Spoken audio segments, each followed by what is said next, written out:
প্রিয় শ্রোতা, আশা করি ভালো আছেন। আজকে যে গল্পটি পড়তে যাচ্ছি সেটির নাম নীল আতঙ্ক। এই গল্পটি সন্দেশ পত্রিকায় ১৩৭৫ সনের শারদীয়া সংখ্যায় প্রকাশিত হয়েছিল। আমার নাম অনিরুদ্ধ বোস। আমার বয়স ২৯, এখনও বিয়ে করিনি। আজ ৮ বছর হলো আমি কলকাতার একটা সদাগরি অফিসে চাকরি করছি। মাইনে যা পাই তাতে এক মানুষের দিব্যি চলে যায়।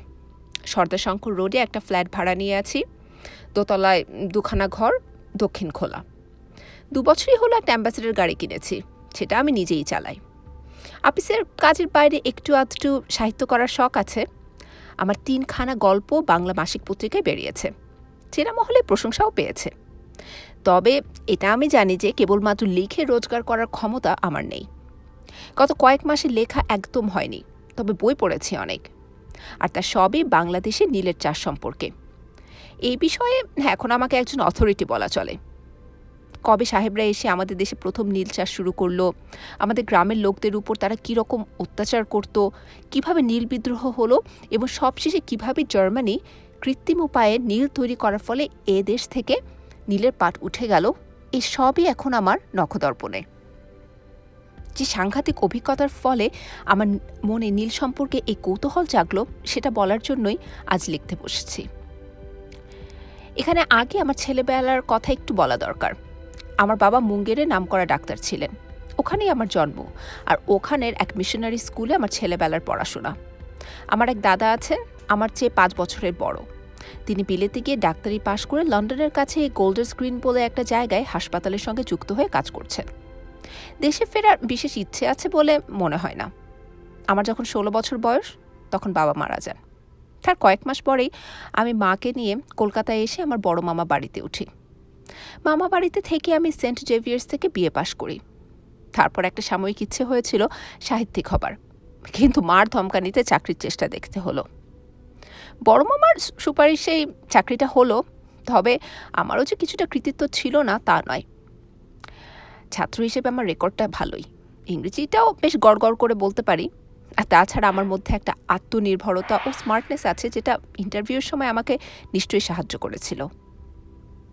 মুঙ্গেরে ছেলেবেলার কথাটা বললে হয়তো আমার চরিত্রের একটা দিক বুঝতে সাহায্য করবে। কলকাতা এক নাগাড়ে বেশি দিন থাকতে আমার প্রাণ হাঁপিয়ে ওঠে। এত লোকের ভিড়, ট্রাম বাসের ঘরঘরানি, এত হই হল্লা, জীবন ধারণের এত সমস্যা, মাঝে মাঝে ইচ্ছে করে এইসব থেকে ছুটে বেরিয়ে চলে যায়। আমার গাড়িটা কেনার পর কয়েকবার এটা করেওছি। ছুটির দিনে একবার ডায়মন্ড হারবারে, একবার পোর্ট ক্যানিং, আর একবার দমদমের রাস্তা দিয়ে সে একেবারে হাসনাবাদ পর্যন্ত ঘুরে এসেছি। একাই গিয়েছি প্রতিবার, কারণ এই ধরনের আউটিংয়ে উৎসাহ প্রকাশ করার মতো কাউকে খুঁজে পাইনি। এ থেকেই বোঝা যাবে যে কলকাতা শহরে সত্যি করে বলতে আমার তেমন কেউ নেই। তাই প্রমোদের চিঠিটা পেয়ে মনটা খুশিতে ভরে উঠল। প্রমোদ ছিল আমার মুঙ্গেরের সহপাঠী। আমি কলকাতায় চলে আসার পর বছর ৪ আমাদের মধ্যে চিঠি লেখালেখি চলেছিল। তারপর বোধহয় আমার দিক থেকেই সেটা বন্ধ হয়ে যায়। হঠাৎ একদিন অফিস থেকে ফিরতেই চাকর গুরুদাস বলল, মামা বাড়ি থেকে লোক এসে একটা চিঠি দিয়ে গেছে। খামের উপর লেখা দেখেই বুঝলাম প্রমোদ। দুমকা থেকে লিখছে, জঙ্গলি অফিসে চাকরি করছি, কোয়ার্টার্স আছে, ৩-৭ ছুটি নিয়ে চলে আয়। ছুটি পাওনা ছিল বেশ কিছুদিনের, তাই যত শীঘ্র সম্ভব অফিসের কাজ গুছিয়ে নিয়ে গত ২৭ এপ্রিল, তারিখটা আজীবন মনে থাকবে, তল্পিতল্পা গুটিয়ে কলকাতার জঞ্জাল ও ঝঞ্ঝাট পিছনে ফেলে রওনা দিলাম দুমকার উদ্দেশ্যে। প্রমোদ অবশ্যই মোটর যোগে দুমকা যাবার কথা একবারও বলেনি, ওটা আমারই আইডিয়া। ২০০ মাইল রাস্তা, বড় জোর ৫-৫.৫ ঘন্টার ধাক্কা। ১০টার মধ্যে ভাত খেয়ে বেরিয়ে পড়ব, দিনের আলো থাকতে থাকতে পৌঁছে যাব, এই ছিল মতলব। কাজের বেলা গোড়াতেই একটা হোঁচট খেতে হলো। রান্না তৈরি ছিল ঠিক সময়, কিন্তু ভাত খেয়ে সবে মুখে পানটা পড়েছি, এমন সময় বাবার পুরনো বন্ধু মোহিত কাকা এসে হাজির। একে ভারভার্তিক লোক, তার উপর প্রায় ১০ বছর পরে দেখা। মুখ ফুটে কিছুতেই বলতে পারলাম না আমার তাড়া আছে। ভদ্রলোককে চা খাওয়াতে হলো, তারপর ঝাড়া ১ ঘন্টা ধরে তার সুখ দুঃখের কাহিনী শুনতে হলো। মোহিত কাকাকে বিদায় দিয়ে গাড়িতে মাল তুলে যখন নিজে উঠতে যাচ্ছি, তখন দেখি আমার একতলা ভাড়াটে ভোলাবাবু তার ৪ বছরের ছেলে পিন্টুর হাত ধরে কোত্থেকে যেন বাড়ি ফিরছেন। আমায় দেখে বললেন, একা একা কোথায় পাড়ি দিচ্ছেন? আমার উত্তর শুনে ভদ্রলোক একটু উদ্বিগ্নভাবেই বললেন, এতটা পথ মোটরে একা যাবেন? অন্তত এই ট্রিপটার জন্য একটা ড্রাইভার বন্দোবস্ত করলে হতো না? আমি বললাম, চালক হিসেবে আমি খুব হুঁশিয়ার, আর আমার যত্নের ফলে গাড়িটাও প্রায় নতুনই রয়েছে, তাই ভাবনার কিছু নেই। ভদ্রলোক বেস্ট অফ লাক বলে ছেলের হাত ধরে বাড়ির ভিতর ঢুকে পড়লেন। গাড়িতে স্টার্ট দেবার আগে হাত ঘড়ির দিকে চেয়ে দেখি 11:15। হাওড়া দিয়ে না গিয়ে বালি ব্রিজের রাস্তা নেওয়া সত্ত্বেও চন্দননগর পৌঁছেতেই লাগলো 1.5 ঘন্টা। এই 30টা মাইল পেরোতে এত ঝক্কি, রাস্তা এত বাজে ও আনরোম্যান্টিক যে মোটরযাত্রার প্রায় 16 আনা উৎসাহ উবে যায়। কিন্তু তার ঠিক পরে শহর পিছনে ফেলে গাড়ি যখন ছোটে মাঠের মধ্যে দিয়ে, তখন সেটা যেন একেবারে ম্যাজিকের মতো। মনে তখন হলো, এর জন্যই তো আসা। কোথায় ছিল একদিন এই চিমনির ধোঁয়া বর্জিত মসৃণ আকাশ, এই মাটির গন্ধ মেশানো মন মাতানো বিশুদ্ধ মেঠো বাতাস? 1:30 নাগাদ যখন বর্ধমানের কাছাকাছি পৌঁছেছি, তখন পেটে একটা খিদের ভাব অনুভব করলাম। সঙ্গে কমলালেবু আছে, ফ্লাস্কে গরম চা আছে, কিন্তু মন চাইছে অন্য কিছু। রাস্তার পাশেই স্টেশন। গাড়ি থেকে নেমে রেস্টুরেন্টে গিয়ে 2টো টোস্ট, একটা অমলেট ও 1 পেয়ালা কফি খেয়ে আবার রওনা দিলাম। পথ বাকি এখনো 130 মাইল। বর্ধমান থেকে 25 মাইল গিয়ে পানাগড় পড়ে। সেখান থেকে গ্র্যান্ড ট্রাঙ্ক রোড ছেড়ে ইসলামবাজারের রাস্তা নিতে হবে।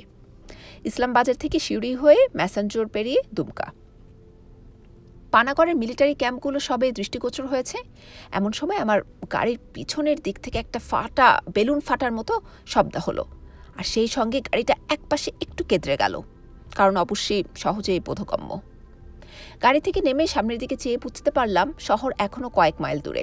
কাছাকাছির মধ্যে মেরামতির দোকানের আশাটা মন থেকে মুছে ফেলতে হলো। সঙ্গে যে স্টেপনি ছিল না তা নয়, আর জ্যাক দিয়ে গাড়ি তুললে ফাটা টায়ার খুলে ফেলে তার জায়গায় নতুন টায়ার পরানো আমার অসাধ্য কিছু নয়। তবু এক্ষেত্রে পরিশ্রম এড়ানোর ইচ্ছেটা অস্বাভাবিক নয়।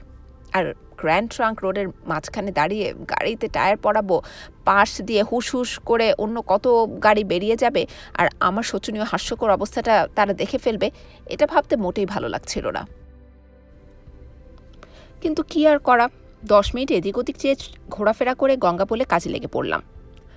নতুন টায়ার লাগিয়ে ফাটা টায়ার ক্যারিয়ারে ভরে ডালা বন্ধ করে যখন সোজা হয়ে উঠে দাঁড়ালাম, তখন শার্টটা ঘামে ভিজে শরীরের সঙ্গে সেঁটে গেছে।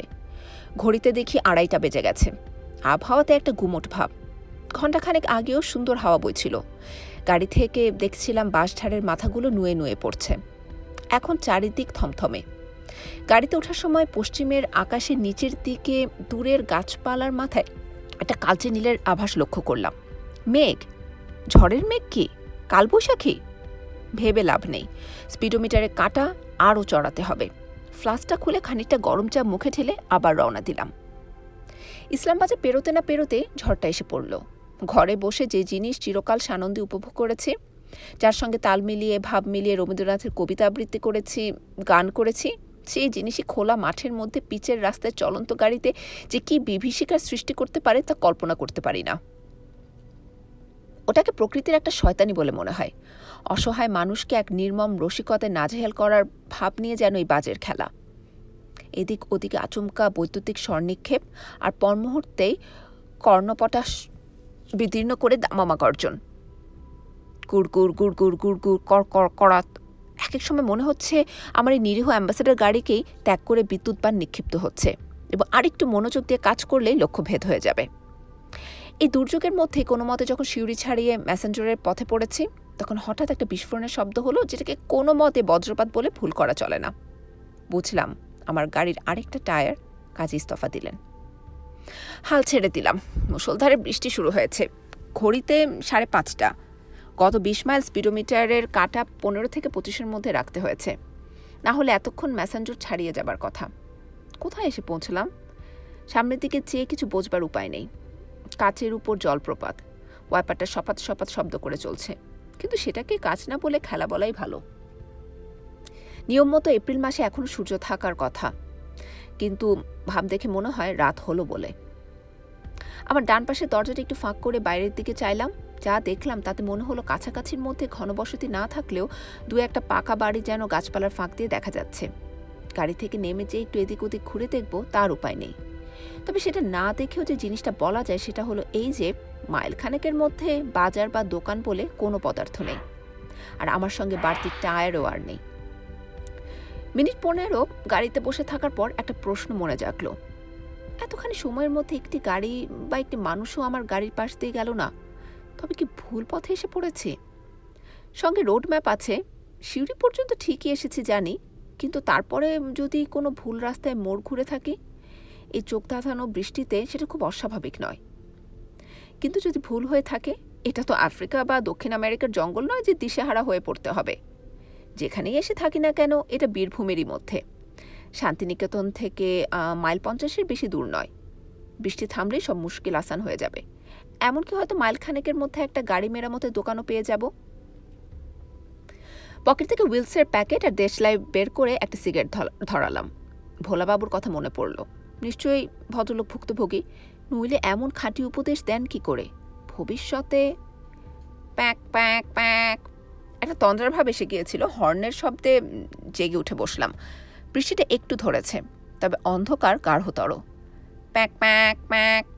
পিছনে ফিরে দেখি একটা লরি এসে দাঁড়িয়েছে। হর্ন দিচ্ছে কেন? আমি কি রাস্তা পুরোটা দখল করে আছি নাকি? দরজা খুলে নেমে দেখি লরির দোষ নেই। টায়ার ফাটার সময় গাড়িটা খানিকটা ঘুরে গিয়ে রাস্তার পুরোটা না হলে প্রায় আধখানা আটকে রেখেছে। লরি যাবার জায়গা নেই। গাড়ি সাইড কিজিয়ে, সাইড কিজিয়ে। আমার অসহায় ভাব দেখে বোধহয় পাঞ্জাবি ড্রাইভারটি নেমে এলেন।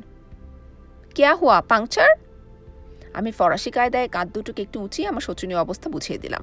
বললাম, আপনি যদি একটু হাত লাগান তাহলে এটাকে একপাশে সরিয়ে আপনার যাবার জায়গা করে দিতে পারি।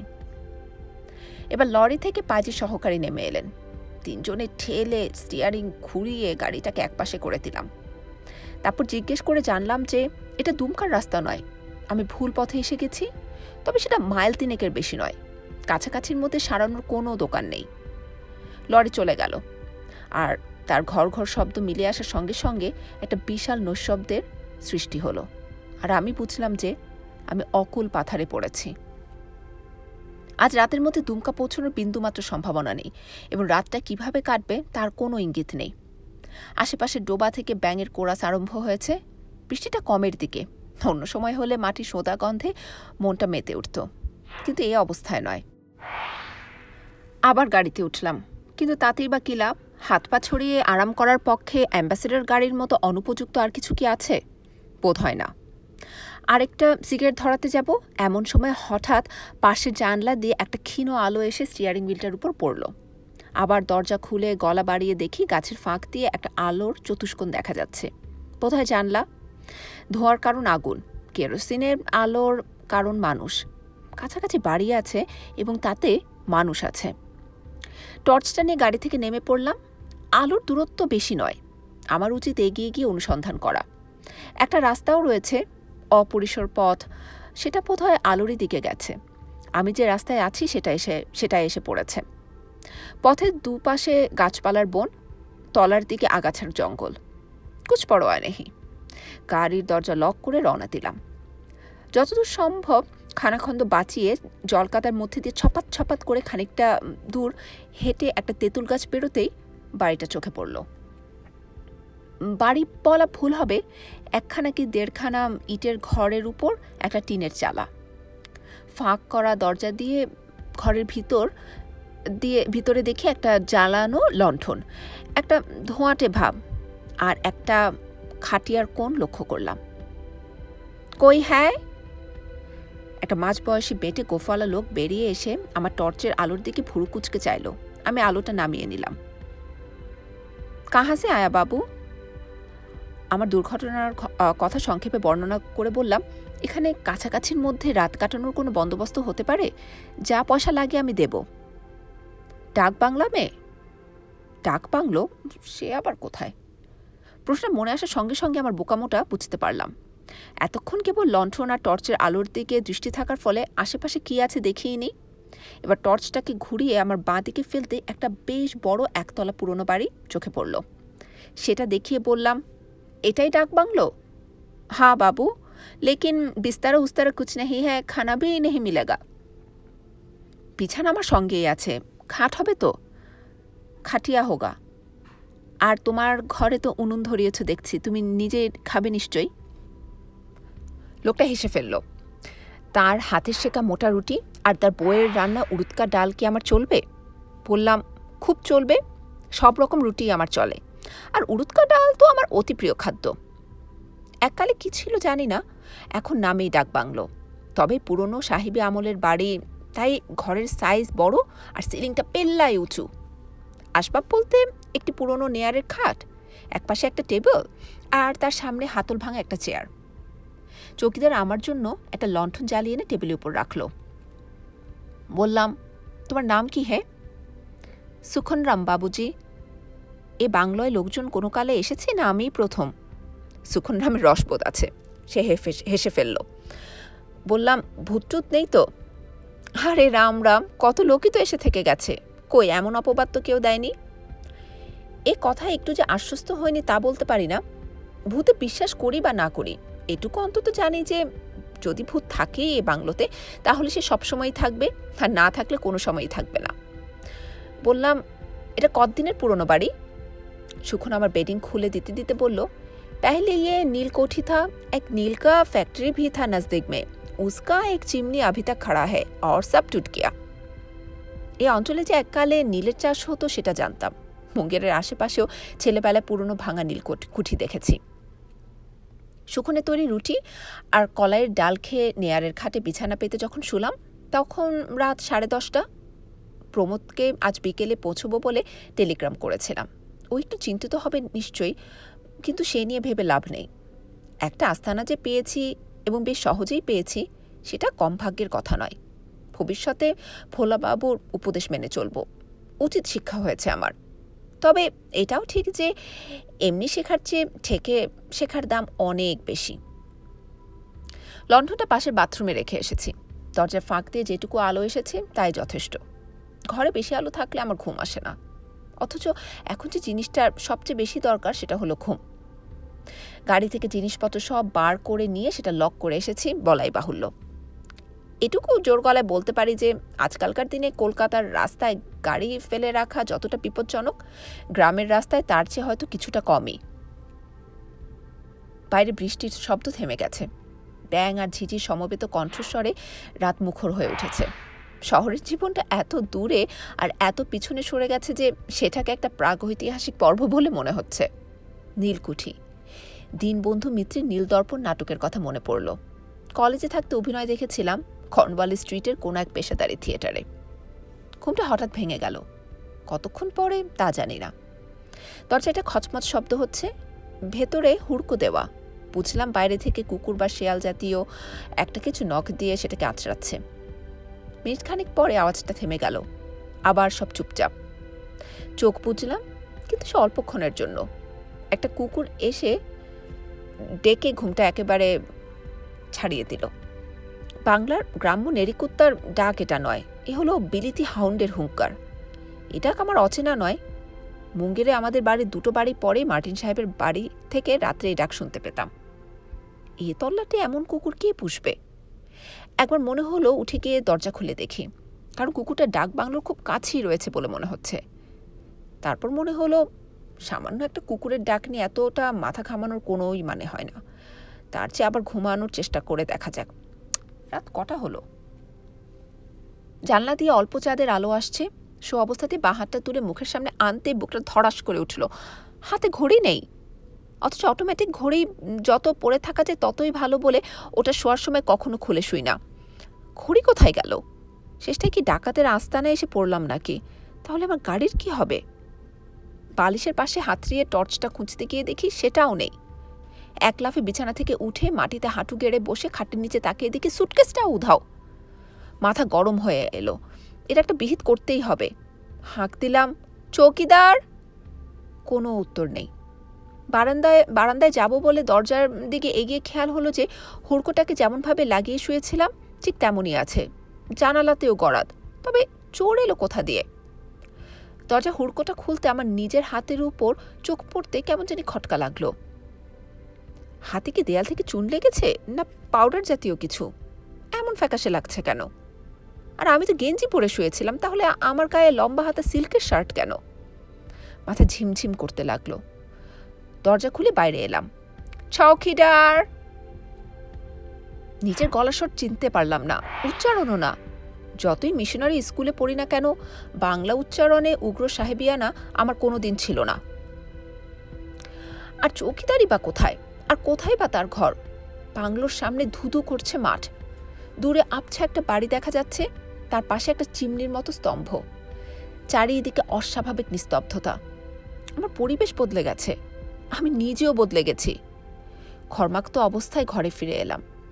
চোখটা অন্ধকারে অভ্যস্ত হয়ে গেছে। ঘরের সব কিছুই এখন দেখতে পাচ্ছি। খাট আছে, তাতে মশারি নেই, অথচ আমি মশারি টাঙিয়ে শুয়েছিলাম। বালিশ যেটা রয়েছে সেটাও আমার নয়, আমারটা ছিল সাধারণ।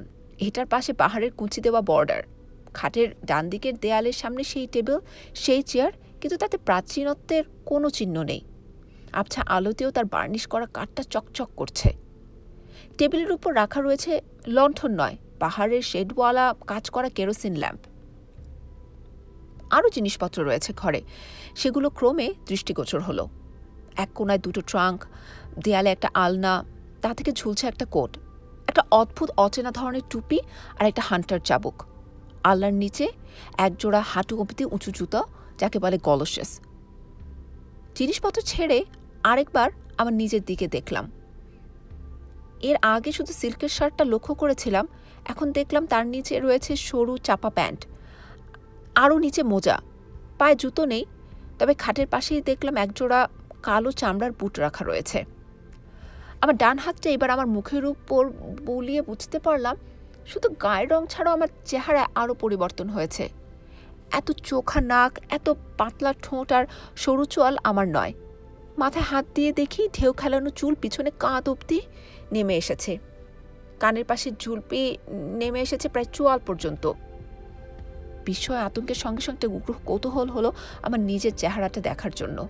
কিন্তু আয়না কোথায়? রুদ্ধশ্বাসে দৌড়ে গিয়ে এক ধাক্কায় বাথরুমের দরজাটা খুলে ভিতরে ঢুকলাম। আগে দেখেছিলাম একটি মাত্র বালতি ছাড়া সেখানে আর কিছু নেই। এখন দেখি মেঝের এক কোণে আমার একটা টিনের বাথটাব, তার পাশে চৌকি আর এনামেলের মাগ। যে জিনিসটা খুঁজছিলাম সেটা রয়েছে আমার ঠিক সামনেই, একটা কাঠের ড্রেসিং টেবিলের উপর লাগানো একটা ওভাল শেপের আয়না। আমি জানি আমি আয়নার সামনে দাঁড়িয়ে আছি, কিন্তু যে চেহারাটা তাতে প্রতিফলিত হয়েছে সেটা আমার নয়। কোনো এক বিভৎস ভৌতিক ভেলকির ফলে আমি হয়ে গেছি ঊনবিংশ শতাব্দীর একজন সাহেব।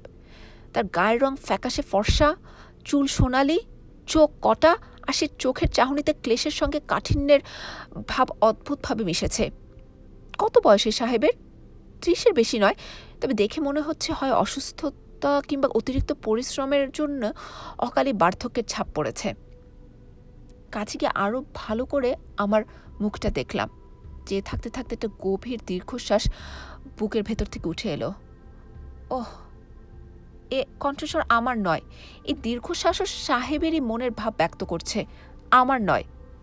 এরপরে যা ঘটল তাতে বুঝলাম যে গলার স্বর নয়, আমার হাত পা সবই অন্য কারো অধীনে কাজ করছে।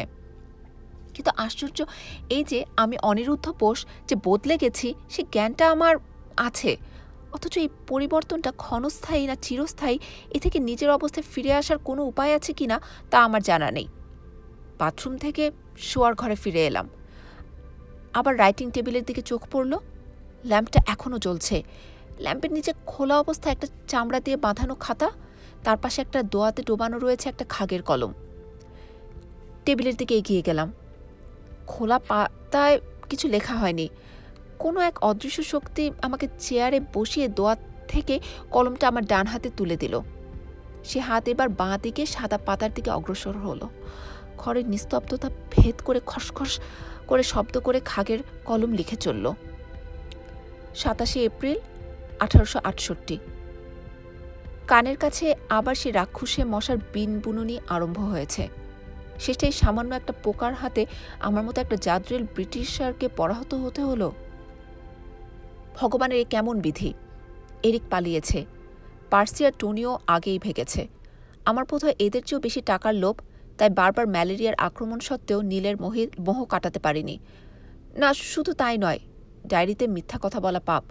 আরেকটা কারণ আছে, আমার দেশের লোক আমাকে হাড়ে হাড়ে চেনে। সেখানে থাকতেও তো কম কুকীর্তি করিনি, আর তারা সে কথাও ভোলেনি। তাই ইংল্যান্ডে ফিরে যাবার সাহস নেই। বুঝতে পারছি এখানেই থাকতে হবে আর এখানেই মরতে হবে। মেরি আর আমার 3 বছরের শিশু সন্তান টোবির কবরের পাশে আমার স্থান হবে। এত অত্যাচার করেছে এখানকার স্থানীয় নেটিভদের উপর যে আমার মৃত্যুতে চোখের জল ফেলার মতো একটিও লোক নেই এখানে। এক যদি মির্জান কাঁদে, আর বিশ্বস্ত অনুগত বেয়ারা মির্জান। আর রেক্স, আসল ভাবনা তো রেক্সকে নিয়েই। হায় প্রভু, ভক্ত কুকুর, আমি মরে গেলে তোকে এরা আস্ত রাখবে না রে। হয় ঢিল মেরে, না হয় লাঠির বাড়ি মেরে তোর প্রাণ শেষ করে দেবে এরা। তোর যদি একটা ব্যবস্থা করে যেতে পারতাম। আর লিখতে পারলাম না, হাত কাঁপছে। আমার হাত নয়, ডায়েরি লেখকের। কলম রেখে দিলাম। এবার আমার ডান হাতে টেবিলের উপর থেকে নেমে কোলের কাছে এসে ডান দিকে গেল। একটা দেরাজের হাতল, হাতের টানে দেরাজ খুলে গেল।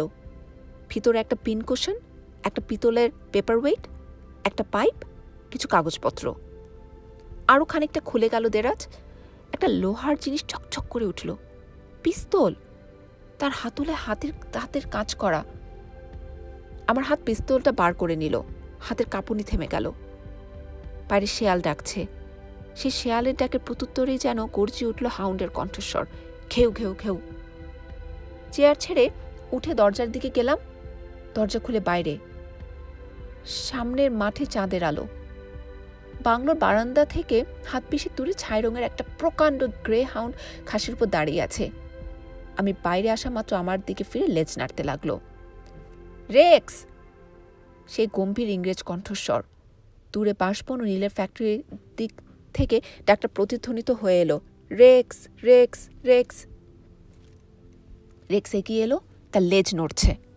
খাস থেকে বারান্দায় ওঠার সঙ্গে সঙ্গে আমার ডান হাত কোমরের কাছে উঠে এলো। পিস্তলের মুখ কুকুরের দিকে। রেক্স যেন থমকে গেল, তার জ্বলন্ত চোখে একটা অবাক ভাব। আমার ডান তর্জনী পিস্তলে ঘোড়া টিপে দিল। বিস্ফোরণের সঙ্গে একটা চোখ ঝলসানো আলো, একটা ধোঁয়ার চারিদিকে ছড়িয়ে পড়া বারুদের গন্ধ। রেক্সের দেহের সামনের অংশ বারান্দার উপর ও পিছনটা ঘাসের উপর এলিয়ে পড়েছে। পিস্তলের শব্দ শুনে কাক ডেকে উঠেছে দূরের গাছপালা থেকে। ফ্যাক্টরির দিক থেকে কিছু লোক যেন ছুটে আসছে বাংলোর দিকে। ঘরে ফিরে দরজার হুড়কো লাগিয়ে খাটের উপর এসে বসলাম। বাইরে লোকের গোলমাল এগিয়ে আসছে। পিস্তলের নলটা আমার কানের পাশে ঠেকাতে বুঝলাম সেটা বেশ গরম। তারপর আর কিছু জানি না। দরজা ধাক্কা নিতে ঘুম ভেঙে গেল। চা লিয়ে আয়া বাবুজি। ঘরে দিনের আলো। চিরকালের অভ্যাস মতো দৃষ্টি আপনা থেকে বাঁ হাতের কবজির দিকে চলে গেল। 6টা বেজে 13 মিনিট। ঘড়ি চোখের আরও কাছে আনলাম, কারণ তারিখটাও দেখা যায় এতে। 28শে এপ্রিল। বাইরে থেকে সুখনরাম বলছে, আপকা গাড়ি ঠিক হো গিয়া বাবুজি। বীরভূমের নীলকর সাহেবের মৃত্যুশত বার্ষিকীতে আমার অভিজ্ঞতা। এই কথা কেউ কি বিশ্বাস করবে?